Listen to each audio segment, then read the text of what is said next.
Sir మధ్యలో ఈ క్రమంలో మీరు ఇంత ఆల్మోస్ట్ మీకు అజాత శత్రువు అంటారు కదా! మీకెవరు గిట్టని వాళ్ళు ఎవరు ఉండరు. రాజేంద్ర ప్రసాద్ గారికి మీకు గ్యాప్ వచ్చిందా సార్? మధ్యలో మీరిద్దరు ఏమైనా మాట చిన్న మనస్పర్ధలొచ్చాయా? ఏముంటాయిలెండి అలాంటివి చిన్న చిన్నవి ఉంటే అంటే ఎందుకొచ్చింది సార్ అసలు? అంటే ఆయన చాలా మంచి ఆయన, మీరు చాలా మంచివారు కదా సార్! మంచితనం అయినప్పటికీ కూడా చిన్న చిన్నవి ఉంటాయండి. ఇంకా అవన్నీ ఇప్పుడు ఎందుకు మళ్ళీ తిరిగి అంటే నేను అలాగే అనుకున్నాను సార్. కానీ మా ప్రవీణ్ తప్పకుండా ఇది అడిగి తీరాల్సిందే అని చెప్పాడు.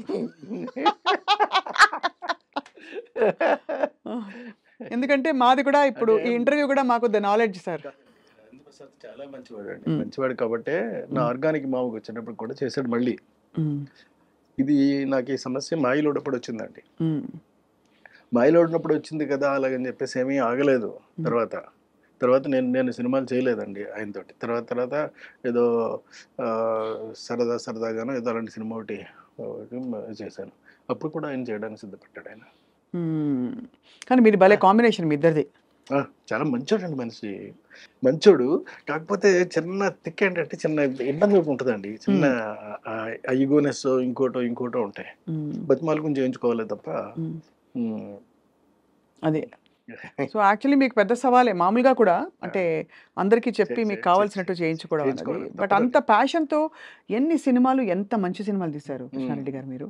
అండ్ అన్ని హిట్లు, అన్ని గొప్ప పేరు తెచ్చుకున్నాయి. అవార్డ్స్ తెచ్చుకునే సినిమాలున్నాయి.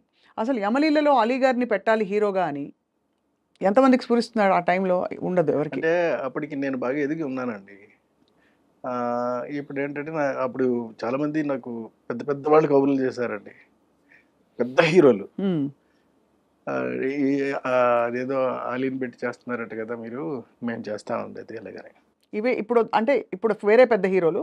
ఇప్పుడు మళ్ళీ కలుస్తామని చెప్పిన వాళ్ళు. బట్ అప్పుడు వేరే పెద్ద హీరోలు. అప్పుడు వేరే పెద్ద హీరోలండి. కానీ చెప్పారా మీకు అలీ ఆ! గారిని కాదు నేను జాయిన్ చేస్తా అని? చేస్తామని చెప్పారండి. హ్మ్. చెప్పినా సరే నేను అలా కాదు. అది ఆలీ అయితేనే పండుతది ఆ సినిమా హ్మ్. అని. అంటే సరే మీ ఇష్టం మీది అని చెప్పారు. హ్మ్. ఆఖరికి సౌందర్య కూడా చెయ్యను అని చెప్పిందండి. హ్మ్. చేయనని చెప్పిందండి. అలీ గారి అడ్వాన్స్ తీసుకున్న తర్వాత చేయనని కూడా చెప్పేసిందండి. సినిమా చేయను. 15 రోజులు టైం ఉందండి. నేను చేయను అలాగని. చేయకపోతే మానేయమ్మా. ఎందుకు చేయవో నేను తెలుసుకోవాలి మరి. ఎందుకంటే 15 రోజుల్లో ఉంది కదా మరి. అడిగితే లేదండి పెద్ద హీరోలందరూ కూడా ఇలాగా ఆలీ పక్కన చేస్తున్నాం ఏమిటి అని చెప్పి హ్మ్. కొంచెం హెసిటేట్ చేస్తున్నారండి అని చెప్పింది. హ్మ్. సరే పాపం సర్లే తప్పే ఉందమ్మా. నీ నీ నీ భవిష్యత్తు నువ్వు ఆలోచించుకోవాల్సిన అవసరం మాత్రం డెఫినెట్‌గా ఉంది. నువ్వు ఆలోచించుకో ఏం ఇబ్బంది లేదు. నేను వేరే హీరోయిన్ పెట్టేసుకుంటానులే అని చెప్పి వెళ్ళి ఇంద్రజని ఫైనలైజ్ చేశానండి. ఏంటి సార్? ఇంద్రజని. ఇంద్రజ గారు. ఇంద్రజని ఫైనలైజ్ చేసి అప్పుడు ఏదో చిన్న బేబీలా ఇట్లా ఉంటే ఆ లైట్ వేయండి అని చెప్పాను. ఏదో షూటింగ్‌లో ఉందండి ఇంద్రజ.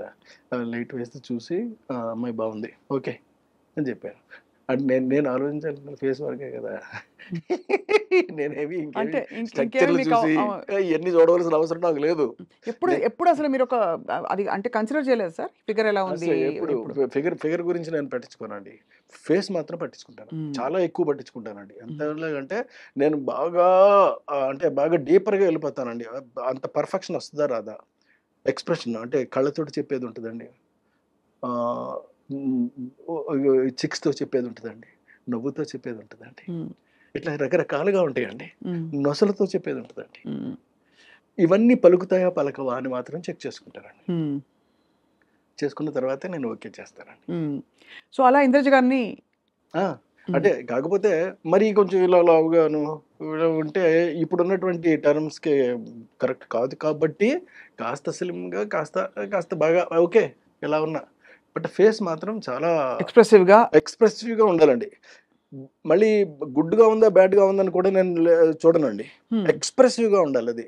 అంటే చెప్తా ఉంటే చాలండి చిన్న అంటే ఇప్పుడు చూడండి ఇప్పుడు మీతో మాట్లాడుతున్నాను నేను. మాట్లాడుతూనే చిన్న ఎక్స్‌ప్రెషన్స్ మీకు పలుకుతా ఉంటాయి. అవును. అలా పలకాలండి. Great sir. చాలా బావుంది. అయితే మీరు ఇంద్రజ గారిని తీసుకొచ్చినాక మళ్ళీ ఎలా? ఇంద్రజ గారిని తీసుకొచ్చిన తర్వాత మళ్ళీ తర్వాత 'మాయిలోడి' సినిమా కంప్లీట్ అయిపోయిందండి. అదే తర్వాత 'యమలీల' సినిమా కంప్లీట్ అయిపోయింది. అయిపోయిన తర్వాత 'శుభలగ్నం' సినిమాకి వచ్చినప్పుడు సౌందర్య ఫోన్ చేసి, "సార్ నేను ఒక చిన్న తప్పు చేశాను. నన్ను రెక్టిఫై చేసుకునే ఛాన్స్ కోసం నేను చూస్తున్నాను సార్, మీరు అవకాశం ఇస్తే. అదేంటమ్మా అంత మాట అన్నావు నువ్వు? అదేంటి నీ సొంత అన్నయ్య లాంటి వాడు నేను, చెప్పమ్మా నీకు ఏం కావాలో చెప్పు అంటే, లేదండి మీ సినిమాలో నేను కనీసం నిలబడినా సరే సరిపోద్ది, సౌందర్యం ఉంది అనేటటువంటి చిన్న పదం వినిపిస్తే చాలు నాకు అలా. సరేనమ్మా నేను ఏదో ఒకటి చేస్తానులే అని చెప్పి అప్పుడు ఈ సాంగ్ చేశానండి బాబు మోహన్ పక్కనే. మరి బాబు మోహన్ పక్కన చేస్తావా అని కూడా అడిగానండి. ఎస్ 100% చేస్తాను, ఎవరైనా నాకు అనవసరం అండి, మీ సినిమా అయితే చాలు నేను చేస్తాను అంతే అందంతే చేస్తుంది. ఎలా వచ్చి ఉంటుంది ఆవిడకి ఆ రియలైజేషన్? అంటే ముందు వద్దనుకున్నప్పుడు అప్పుడు ఏంటంటే, అప్పుడు తన మెదడులోనో మనసులోనో మొత్తం మీద ఈ బయట నుంచినటువంటి చెప్పిన మాటలన్నీ కూడా బాగా ఎక్కాయి. అంటే పెద్ద పెద్ద పెద్ద పెద్ద హీరోలు ఉంటేనే కానీ చేస్తే చిన్న హీరో మరీ జాలీ లాంటి చిన్న హీరో మీద చేయటం ఏంటి అలాగని కోట కూడా మానేశాడండి. అయ్యో, మానేస్తే చేయలేనంటే అప్పుడు కోట బదులు భరణిని పెట్టాను నేను.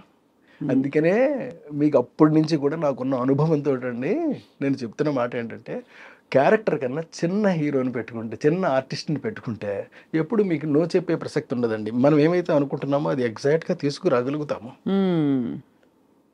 లేకపోతే చెప్పిందల్లా విని వాళ్ళు చెప్పేదంతా విని వాళ్ళ బ్రెయిన్లో ఏమైతే ఉందో దాన్ని మాత్రం మనం ప్రొజెక్ట్ చేయాల్సి వస్తుంది. మీకు పెద్ద పెద్ద సినిమాలన్నీ కూడా ఫ్లాప్ అవడానికి ప్రధానమైన కారణం ఇది మాత్రమే. ఎందుకంటే వాళ్ళకి అంత బ్రెయిన్స్ ఉండవండి, అంత స్ట్రక్చర్ ఉంటుంది, బాడీ ఉంటుందండి, కానీ బ్రెయిన్ వాడతారు. అక్కడే వస్తుందండి మెయిన్ ప్రాబ్లం. లేని బ్రెయిన్ వాడేటటువంటి ప్రయత్నం చేయటం వల్లే మీకు సినిమాలన్నీ కూడా వరుసటి ఫ్లాప్ అవుతున్నాయి. అందరు హీరోలు అంతేనా సార్? మీరు డామ్ అని చెప్పారు, గుండె బద్దలు కొట్టి వాళ్ళ వద్దులండి ఎందుకు అంటే సీరియస్ గా, బికాస్ నిజంగా హీరో సెంటర్ కి రెమ్యునరేషన్స్ అవి కూడా పెద్ద బయట వాళ్ళు కాదు మన వాళ్ళే కదా. అవును అంతే కదా, చించుకుంటే కాళ్ళ మీద పడుతుంది అనేది సామెత ఉంది మనకి. అవును, ఎందుకు మనం చించుకుని మన కాళ్ళ మీద మనమే పడేసుకోవడం? వాళ్ళు మన వాళ్ళే కదా.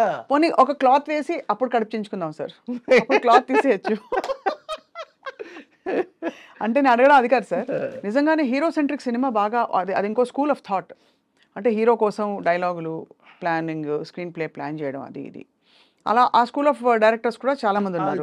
వాళ్ళు కూడా సక్సెస్ఫుల్ గా రన్ అవుతున్న వాళ్ళు ఉన్నారు తప్పకుండా. అవును కదా సార్, అంతే కదా. కథే ఇదిగా పెట్టుకున్న వాళ్ళందరూ కూడా కథ మీద రన్ అవుతారు సార్. సినిమా మీద, సినిమాకి దానికి సంబంధించినటువంటి అనువుగా హీరో మంచి అన్న చేయొచ్చు, చెడు కూడా చేయొచ్చు అండి. ఏదైనా చేసినా సినిమా హిట్ అవ్వడానికి ఏం కావాలో అది మాత్రం కోరుకుంటారు.